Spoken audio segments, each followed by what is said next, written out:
लोकसेवा न्यूज 24 तास नवापूर प्रतिनिधी। नंदुरबारमध्ये झालेल्या हिंसाचाराच्या पार्श्वभूमीवर अनेक निरपराध तरुणांवर पोलिसांकडून कारवाई झाल्याचे आरोप होत आहेत।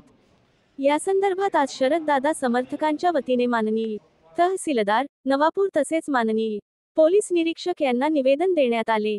या निवेदनात स्पष्ट करण्यात आले आहे की ज्या व्यक्ती खरोखर दोषी आहेत त्यांच्यावर कठोर कारवाई व्हावी, परंतु निर्दोष तरुणांवर अन्याय होऊ नये। जे निरपराध असूनही अटक करण्यात आले आहे त्यांची शहानिशा करून त्यांना तत्काळ सोडण्यात यावे, अशी मागणी करण्यात आली आहे। निवेदन देताना श्री रॉबेन नाईक, विनायक गावित, माजी सभापती मनोज वळवी, राहुल गावित, तालुका अध्यक्ष सरपंच संघ नवापूर यांच्यासह अनेक कार्यकर्ते उपस्थित होते। या निवेदनावर रॉबेन नाईक, विनायक गावित, मनोज वळवी आणि राहुल गावित यांच्या स्वाक्षऱ्या आहेत। या निवेदनानंतर परिसरात घडलेल्या घटनेला योग्य न्याय मिळावा व निर्दोष तरुणांना सोडण्यात यावे अशी अपेक्षा व्यक्त होत आहे। पाहत रहा लोकसेवा न्यूज 24 तास। समस्त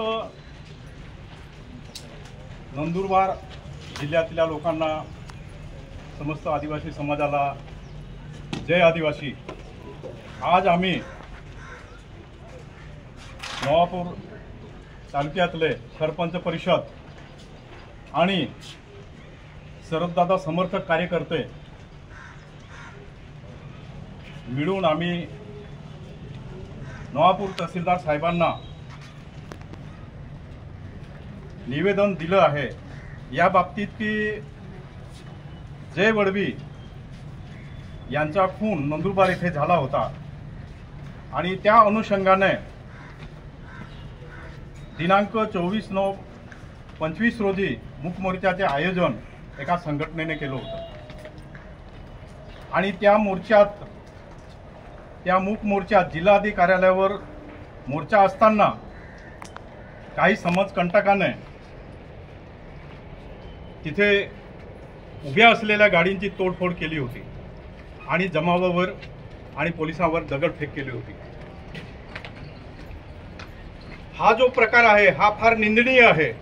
आपलं निवेदन कलेक्टर मॅडमने स्वीकारलेलं होतं आणि स्वीकारल्यानंतरही तिथल्या समाजकंटकाने पोलिसावर आणि जमावावर दगडफेक करणे आणि गाड्यांची मोडतोड करणे या घटनेचा आम्ही तीव्र निषेध करतो आणि त्या अनुषंगाने अज्ञात समाजकंटकावर गुन्हा दाखल झाला आणि पोलिसांनी कॉम्बिंग ऑपरेशन सुरू केलं। त्यामध्ये सुमारे 150-200 लोकांना अटक केलं। त्याच्यामध्ये कॉलेजमध्ये जाणारे विद्यार्थी आणि नंदुरबार शहरात मजुरीचे काम करणारे काही मजूर अटक करण्यात आले। तर आम्ही शरददादा समर्थक कार्यकर्त्यांची पोलिसा खात्याला अशी विनंती आहे की जे खरंच गुन्ह्यामध्ये सहभागी असतील त्यांना अटक करून जेलमध्ये टाका, पण जे लोक त्यांच्या कामासाठी रोजीरोटीसाठी नंदुरबार शहरात कामाला गेले होते किंवा विद्यार्थी परीक्षा द्यायला गेले होते तशा विद्यार्थ्यांची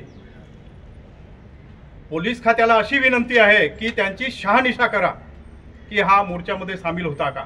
जर मोर्चामध्ये सामील असेल तर आमचं काय म्हणणं नाही आहे, पण जर तो सामील नसेल पण घरी जाताना त्याला जर अटक केलं असेल तर या गोष्टीचा आम्हाला विरोध आहे। तसेच आज आम्हाला इथपर्यंत येण्याचे कारण असं आहे की घटना होऊन जवळजवळ 1 महिना होण्यास आला आहे, तरी नंदुरबार जिल्ह्यातला कोणताही आमदार किंवा खासदार किंवा जिल्हा परिषद सदस्य किंवा जिल्हा परिषद अध्यक्ष किंवा सामाजिक कार्यकर्ता काहीच बोलायला तयार नाही आहे समाजाच्या बाजूने किंवा समाजाच्या विरोधामध्ये। म्हणून आम्ही असं ठरवलं की ही जी खदखद आहे ही प्रशासनाला सांगू, म्हणून आज आम्ही हे निवेदन तहसीलदार साहेबांना दिलं आहे आणि तसंच आमचे जे ज्येष्ठ कार्यकर्ते आहे ते आज नंदुरबारला SP साहेबांना भेटायला गेले हे या संदर्भात. तर पोलीस प्रशासनाला आमच्या सर्वांतर्फे समस्त आदिवासी समाजातर्फे ही विनंती आहे की जो खरा दोषी असेल त्याला तुम्ही अटक करा आणि तो जर तुमच्या व्हेरिफिकेशन मध्ये जर निर्दोष आढळला तर कृपया त्याची सुटका करावी अशी विनंती करून माझे दोन शब्द समाप्त करतो. जय आदिवासी, जय जोहार, जय भील प्रदेश.